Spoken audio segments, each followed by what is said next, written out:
Okay, welcome back, guys, to another roundtable. My name is Adam, and with me, Victor on my left. Hi, everyone. Across me, Ruslan, Hello. Kenny. Hello. Welcome, guys. Thanks for joining me, and thank you for joining us for this roundtable as well. And today we're going to talk about OTT, over-the-top streaming, and there's a new launch in town, which is basically Disney Plus in Singapore. Disney Plus has been around in the US for some time, but I think it's a great time to talk about the OTT industry and the stocks that are in it. Basically, Disney and Netflix. These are the two big boys, right? So over the last maybe 3 to 5 years, I think streaming online for entertainment and videos has just become mainstream, right? Streaming has become mainstream. It's very normal. My kids are on it every single day, unfortunately. But it's great. Yeah, I'm subscribed to Netflix and Disney Plus myself. All right. So what about you guys? How has the landscape shifted for you as consumers when it comes to Netflix and Disney Plus and stuff like that? I stopped watching show on my TV for many years. Okay. I think I even converted recently into a desktop because my TV was heavily underutilized. Right, and I think so I myself also personally subscribe to Netflix. I mean, it used to be StarHub cable TV, but the thing about traditional TV or cable services is that you have to watch at a certain timing. Yes. It wasn't that attractive. Sometimes I'm busy with certain timing. I can't catch on the show. So OTT is really a game changer, right? I mean, that kind of like give us a convenience. You can watch any show at any time, at any place. Yeah. And also at the same time, we don't we won't have to be interrupted by ads. And then if you were to miss a show, you don't have to tell your family members to record it for you, right? And then you just can go online and just pick whatever shows you want. And you can, if you're patient enough, you can wait for the whole series to be uploaded onto the platform, and you can just binge watch the whole thing. You don't have to wait. It happens more on Netflix, right? Yeah. They have everything there. That's right. Disney Plus kind of like makes you wait a bit. Actually in Netflix they also have shows that they release like 2 episodes weekly as well. The newer shows, series. I remember when they launched House of Cards. That was the very first Netflix original where they were testing the system where they would release every single episode at one time, and the industry sayers was like, that's never been done before. Would you actually lose subscribers because once they watch everything, and then they just cancel the subscription? Yeah, but it didn't happen that way. People actually stayed on for Netflix. That was I think 4 or 5 years ago, maybe. I can't remember, but around that period. So I think the point about ads that you made is one of those really funny things about cable is that you pay for cable, but you end up watching a lot of ads as well. And the OTT industry actually changed that. One price for so much content, no ads, and you can watch it anytime you want, like Rusmin was saying, and you just like on demand, right? Yep. And anywhere also. Anywhere you want, on any device. It wasn't just a TV. Now it's on your phone, your tablet, or your TV again. Yeah. So it's like so convenient. And there's so many profiles that you can set up. So it's not just one person watching, it's your whole family. Yes. And it kind of makes sense because if it's like Netflix is in Singapore, it's $15 a month, but you divide it among 4 people, it's pretty cheap. Reasonable. It's pretty reasonable compared to cable, right? That'd be a couple dollars a month. Actually. Yeah. So I think we can all agree that streaming has just really is not the future. I think it's already here. Yeah. And people everywhere around the world are shifting to that, especially after COVID-19. Everyone's cooped up at home. They're just gonna Netflix and chill, right? And then just gonna watch stuff all day long, right? Yeah. So I think we're gonna compare two streaming players that we're going to have right now, which is basically Disney Plus and Netflix, and we're going to compare and see which one's actually going to be better from an investment point of view. All right, so what do you guys think? Let's start with the content. What do you think about Disney Plus versus Netflix? What's it like, from your point of view? So in my point of view, like Disney Plus is very limited in their content because they focus on their franchises. Basically, you have Marvel, you have Star Wars, Pixar. So people who are diehard fans of these franchises, they will probably sign up to Disney Plus, and at the same time, also they sign up to Disney Plus because of their kids. Because recently I actually signed up, subscribe for Disney Plus. You have kids? I have no kids. I'm the kid. You're the kid. I'm the kid. So you must be the Marvel fans or some Lucasfilm. Yeah, because I wanted to watch the Mandalorian, so I thought it was. A lot of people are talking about it. About, right? So I think if you talk about more family theme, I think Disney it is lah. Yeah. So that's why I think that their content library is actually very limited in a sense right now, at least for now. So they cater to fans, basically diehard fans, and at the same time kids.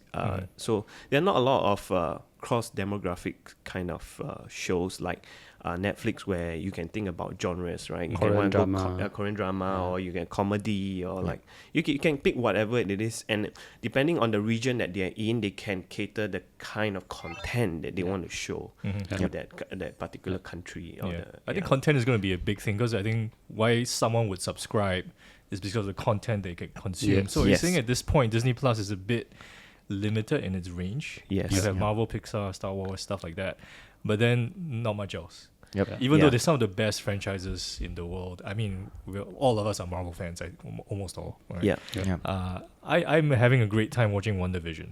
You know, it's really interesting, and I haven't started Mandalorian as well. But are you saying that, you know, because it's limited, that could actually, you know, hold back Disney Plus at this point compared to Netflix? Because we're comparing the two. Yeah, because Disney they have to pick content that fits a certain image, the Disney image. Then they cannot just like Netflix, like you can branch out to do other originals, something that's interesting. Netflix is so much stuff, man. Yeah, It's and like it's like I'm sorry for interjecting, but it's like I go through Netflix. It's like there's so much stuff to watch, and at the same time nothing to watch. You know what I mean? What I'm gonna watch.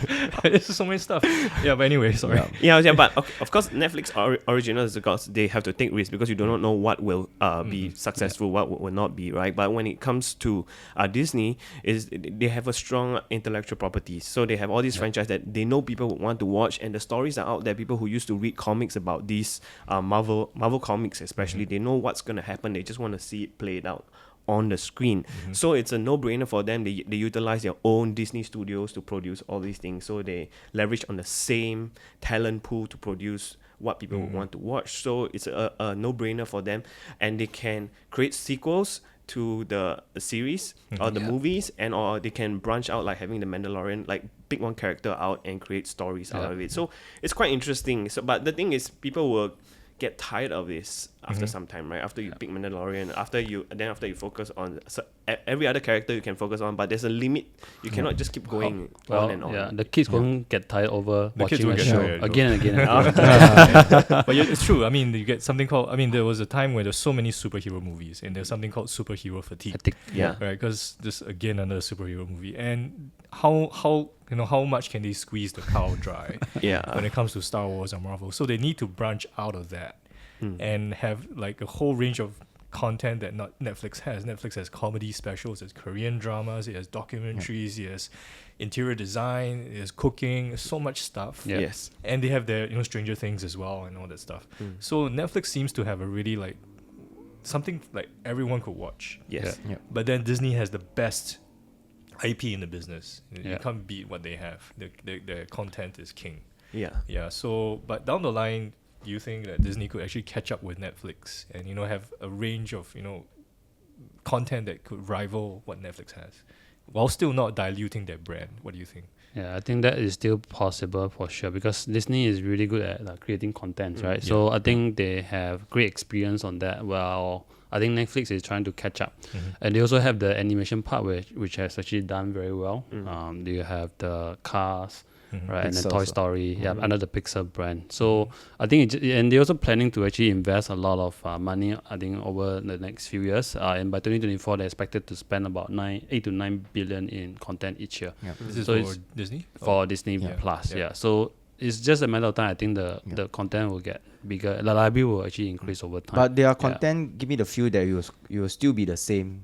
The brand that Family will put friendly. right? Yeah. So if they want to do like Netflix and your comedy and all this, probably they won't put in Disney, am I right? Yeah, that's the one. They will dilute their brand, right? The thing about Disney is that I think every show that they make is it has Premium a quality. premium quality. Yeah. They are great storyteller. Yeah. So I enjoy watching actually a Disney show. Any animated show that made by Disney, I think it's no longer just for kids. Nowadays the movie. It's all about life, You talk about life lesson they can Yeah. learn. Yeah, the Cruise 1 and 2. I think I pretty much enjoy those shows. I pretty much enjoy Zootopia. I mean, Zootopia is one of the best. Yeah. Correct. Yeah. But I think with these shows is that they don't come very often. yeah, correct. Yes. You have to Yeah. wait Yeah. a few years for a good one to come. So I Yep. think that's the challenge with Disney. Yeah. They need to produce a lot of content fast enough for people to stay subscribed. I think Netflix has so much stuff. you kind of go, oh, I'm getting so much stuff. I'll just stay subscribed anyway because like you're giving so much stuff, even though I don't watch everything. But yeah. But Disney is they produce themselves, right? Yeah. Yeah. But for Netflix, I think they a lot of They time they work with license. they get licensed. They also work with other. You know, they go to Korea, then they go to the one of the producer. They co-work to create the original content and launch it on Netflix. So the thing is, a lot of people think that Netflix originals is produced by them, but actually most of it is licensed. But because they have the exclusive content, the exclusive rights to it in that country, that's why they are able to put that Netflix brand on it. So most of the time, it's actually licensed rather than produced But it's still in-house. exclusive it's an exclusive to produced, Netflix. produce for them. But I think they have also come a long way in that Netflix is able to work with these, experts and produce quality shows.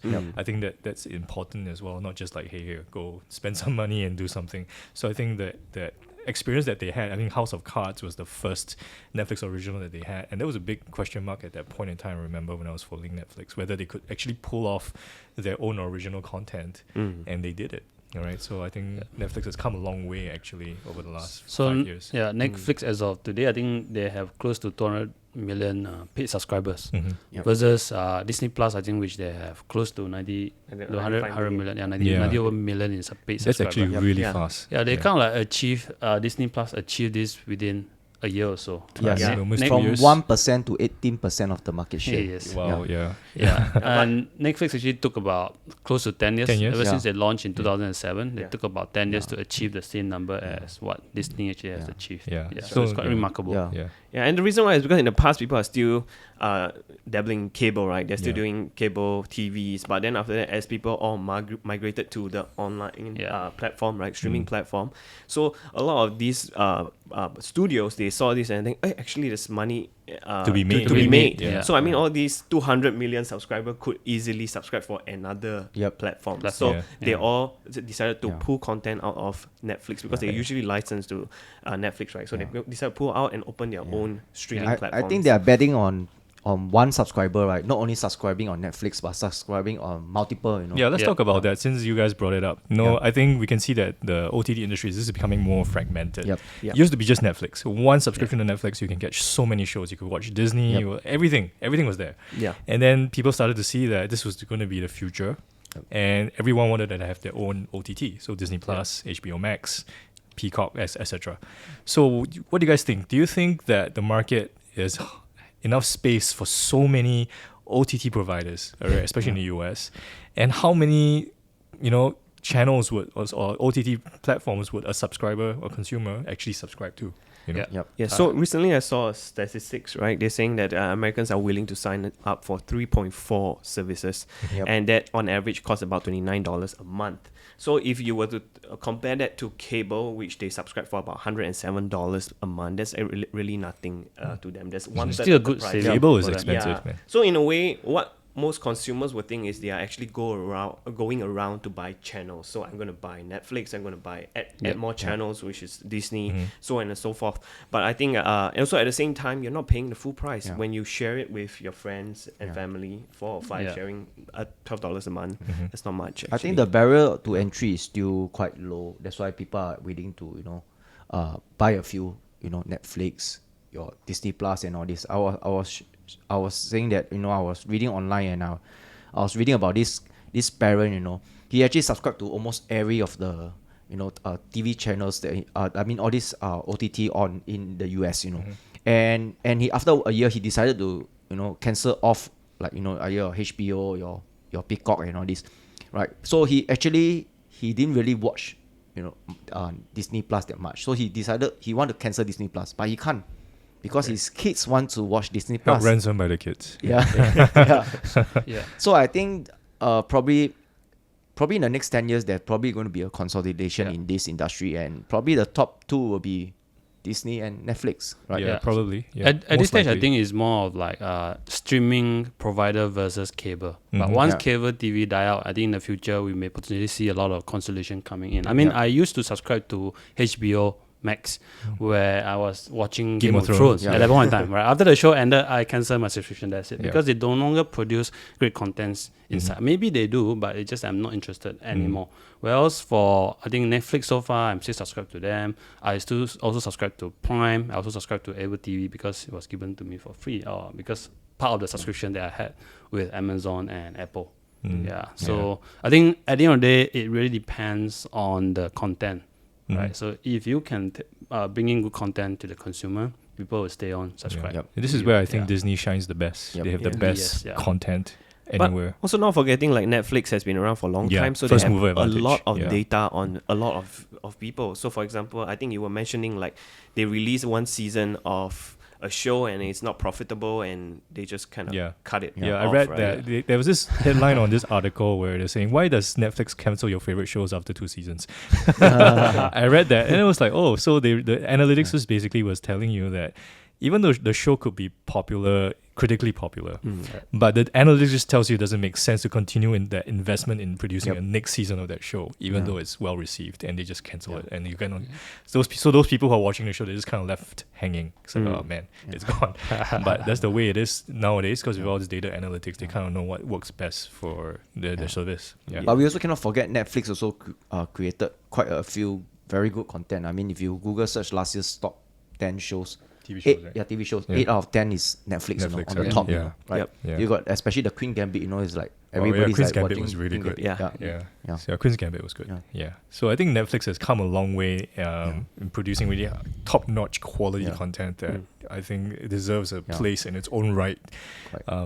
Besides Disney and But other if you players talk as about the well. feel of like premium, you know, Yeah. Disney still give that very premium feeling, you know, compared to Netflix. So you get know. both. Yeah. Yeah. So I think let's move on into the financials, because I think OTT is still. I mean, we can agree that OTT is going to be. I mean, it's not the future; it's here and now. We're going to see this industry just grow.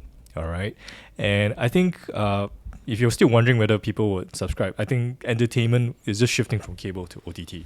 Yeah, It's just a different delivery method, but entertainment, the demand for entertainment will still be there. All right, for sports and whatever. So let's look at the money behind this. So how is Netflix and Disney doing in terms of their profit and their cash flow when it comes to their business in this area? So for Netflix, for around 204 million subscribers, right? yeah. They're bringing in about $25 billion in revenue and about $2.7 billion in net income for the Nice. year. So then if you were to compare to Disney's segment last year, because I used 2019 for Disney, last year is they bring in about $9 billion in revenue and they're actually losing money, like I think Yeah, close to Disney $1 billion. Plus at this point is still unprofitable because they're growing their business and just getting subscribers and all that. But I think they the have revenue really growth the is amazing. Economy of scale. Economies of scale, yeah. So then also another thing that I'll touch on is, of course, they have this media segment, which is the cable segment, right? For Just Disney, bringing in about 25 billion. Can you see that it's like quite similar to what Netflix is making? So probably in the future, what happens is some of that revenue will flow out of the media network segment, and then it will flow into OTT. Basically, both of them direct to consumer segment. direct to consumer. I think it's the same, pretty much the same, except it's just that the method of delivery. Yeah, I think Disney has to like cannibalize their business in a way, because people are cutting the cord, right? They're shifting from cable to OTT, and Disney has to be. They were in cable, Yep. they're ESPN and all that, and they need to basically move into the future. Yep. If not, their business will Yeah, just. I lose think out. they did the right move, They did the because right move, that yeah. was what happened to Blockbuster many years. They Yeah. don't want to give up on their old business, and Yeah. that's why they went And collapsed. Netflix did. Netflix Yeah. was actually a DVD Yeah. by mail business before they became streaming as Yeah. well. Yeah. So they managed to pivot, and now they're here. Yep. You know, Yeah. all this. I mean, they've been here. So what about Disney? What about their cash flow and profit? When it comes to OTT and the business in general. I think if you look at Disney, I think they have been making they are cash flow positive for Disney, right? Well, of course, the past few years their cash flow reduced. I think probably because of the expanding into the Disney Plus, right? Yeah. And Netflix has been negative for many years. Cash flow. From 2015 all the way to 2019, but 2020 they managed to be positive. I think because the pandemic really helps them to get in a lot of subscriber, because everybody's just watching TV, at that point of time, right? So they managed to hit 2.4 billion in cash flow at that year, right? So I think if you talk about cash generative, definitely Disney will be much stronger than Netflix, because Netflix still need to use debt to fund the growth of their content, right? Because they are not cash flow positive for the past 5 years. But this looks like it's changing, right? Yeah, it's changing. right? Yeah, correct. So, but the thing good about Disney is because they not only have their cable, they also have their theme parks and the rest of that's the right. other business, right? They can actually use it to fund the growth of the Disney Plus, Yeah. So I think they slightly have that advantage over Netflix. But of course, if you read the recent, I think the earning calls and all this, the CEO, the founder of Netflix actually says that they already hit the economic scale. They can scale down on their debt, Yeah. Yeah, so I think they did take up a lot of debt because they wanted to fund the Netflix originals, produce a lot of content. That costs a lot of money.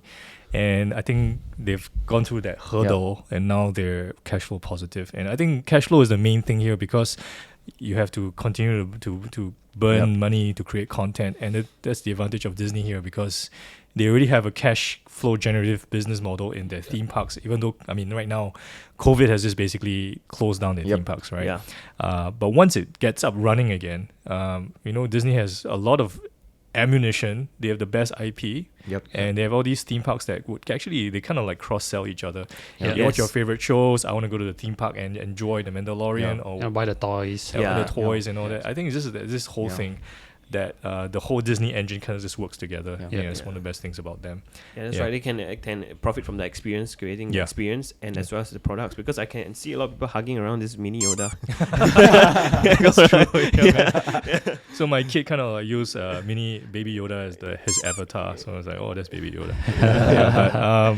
So Disney has that effect where the business kind of works together, and their theme parks really depend on their content being the most favorite stories that people love, and then they will buy that and continue to consume that. So I think that's really, but I think some investors could go like, Netflix is a cleaner business model, pure streaming, more scalable, whereas Disney has a legacy business where it's capital intensive, not much growth. So in terms of multiple, probably Netflix will get higher multiple because it's cleaner business, right? But I think we're seeing that Disney is actually being valued pretty expensive, right now because of the OTT. So let's talk about valuation right now. I think we can head into that. So what do you think about that value? I mean, Disney has gone up on a really good run since COVID, and it kind of looks like the market is valuing them as an OTT business rather than like how they're going to value Netflix. So what do you think about that? I think both as investment for now is not for me at this stage because of the crazy valuation that we had. And I think COVID also was one of the exceptional year where I think you had a lot of subscriber coming on board. Right? I think post-COVID, I don't think they're going to get this kind of huge number in terms of subscriber, both for Disney Plus and Netflix. Okay, and also the thing about Disney Plus is I was actually intending to get Disney shares during the COVID, and I was quite surprised that the recovery was kind of crazy.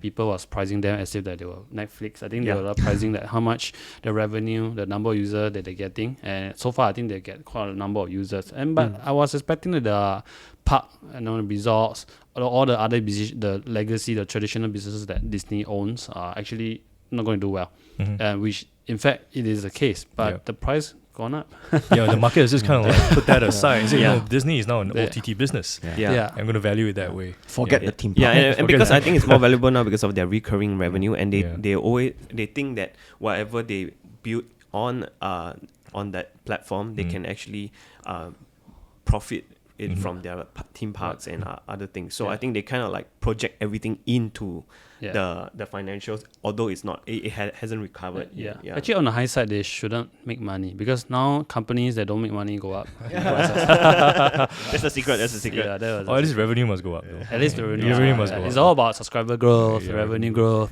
profit later part. Okay, so Rusmi, now is a different question. So if both companies were trading at fair value, which one would you prefer? I will probably go for Disney because I'm a Disney fan. All right. So right now, because both of the stocks are a bit expensive by traditional measures, you wouldn't touch them. But at fair value, you will go with Disney because you think they're the best in the business. Okay. What about you, Kenny? Netflix. I like Netflix. Pure play. Pure play. Okay. So you think you're looking at the business model. Yeah. So for the same value, you think Netflix is the better business model? It's just more scale, Yeah. just pure streaming. Yeah. Okay. What about you, Victor? I mean, Buffer can buy the 3 payment player. I also can buy both of them, right? Why do I have to choose, man? That's a cop out, man. That's not. That's not. Yeah. That's a political answer. I mean, you can buy both, right? Right. If Netflix successful, Yeah. right? Disney successful, both will go up, right? And eventually, I think maybe 10 or 20 years down the road, when the consolidation happen, right? If I also own both, there's higher chances that Disney will actually, acquire Netflix, right?